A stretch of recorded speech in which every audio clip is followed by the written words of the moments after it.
मेरे प्यारे युवा साथियों नमस्कार। मेरे YouTube channel CB education with motivation में आप सभी का स्वागत है। 19वीं सदी के एक कवि ने कहा था, हर दिन जियो जिया ले, जैसा जीवन अपना पाओ, जब मूसल हो मारो, जब ओखल हो चोटे खाओ। इन्हीं पंक्तियों के मर्म को समझते हुए आइए हमारे पास जो भी उपलब्ध संसाधन हैं उन्हीं के द्वारा हम कुछ सीखने की कोशिश करते हैं। आज हम सिर्फ 2 घटनाओं की चर्चा करेंगे जो आगामी होने वाली सभी परीक्षाओं के लिए समान रूप से महत्वपूर्ण है। पहली घटना महारत्न और नवरत्न कंपनी से संबंधित है और दूसरी घटना न्यूनतम समर्थन मूल्य से संबंधित है। तो आइए हम एक एक करके देखते हैं। सार्वजनिक क्षेत्र की कंपनी ग्रामीण विद्युतीकरण निगम को महारत्न कंपनी का दर्जा सरकार ने प्रदान कर दिया है। पहले यह नवरत्न कंपनी थी। ग्रामीण विद्युतीकरण निगम को महारत्न कंपनी का दर्जा मिल जाने से वर्तमान में नवरत्न तथा महारत्न कंपनियों की संख्या 12 हो गई है। कभी कभी बड़ी परीक्षाओं में कूट करके प्रश्न पूछ सकता है कि उन दशाओं अथवा उन शर्तों का चयन कीजिए जो किसी कंपनी की महारत्न कंपनी का दर्जा प्रदान करने के लिए आवश्यक है। तो इसके लिए 5 शर्तें आवश्यक हैं जो इस प्रकार हैं। पहला है, संबंधित कंपनी को नवरत्न कंपनी का दर्जा पहले से प्राप्त होना चाहिए। दूसरा है, सेबी के दिशा निर्देशों के अनुरूप उस कंपनी को भारतीय स्टॉक एक्सचेंज में पंजीकृत भी होना चाहिए। तीसरा है, विगत 3 वर्षों में कंपनी का औसत सालाना टर्नओवर 25,000 करोड़ से अधिक होना चाहिए। चौथा है, विगत 3 वर्षों में कंपनी की औसत नेटवर्थ 15,000 करोड़ से अधिक होना चाहिए। पांचवा है, विगत लगातार 3 वर्षों में कंपनी का शुद्ध लाभ 5,000 करोड़ से अधिक होना चाहिए। आइए एक बार महारत्न और नवरत्न कंपनियों के नाम भी देख लेते हैं, क्योंकि कभी कभी ये भी पूछ लिया जाता है।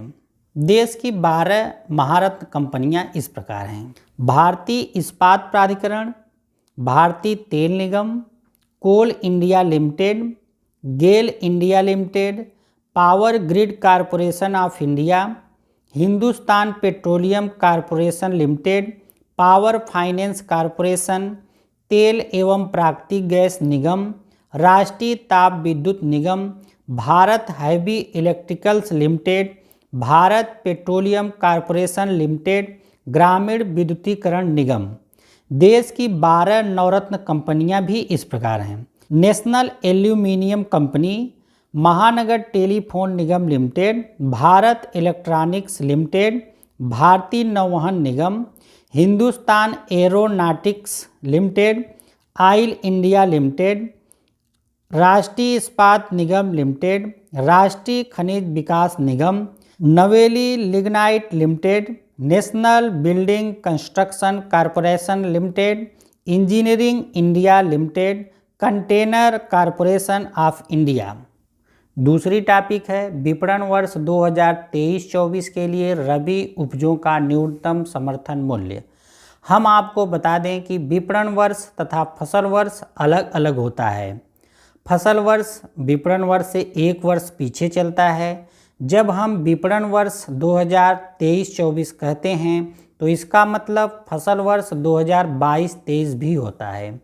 रबी फसलों का यह समर्थन मूल्य स्वामीनाथन आयोग की अनुशंसाओं के आधार पर तैयार किया गया है।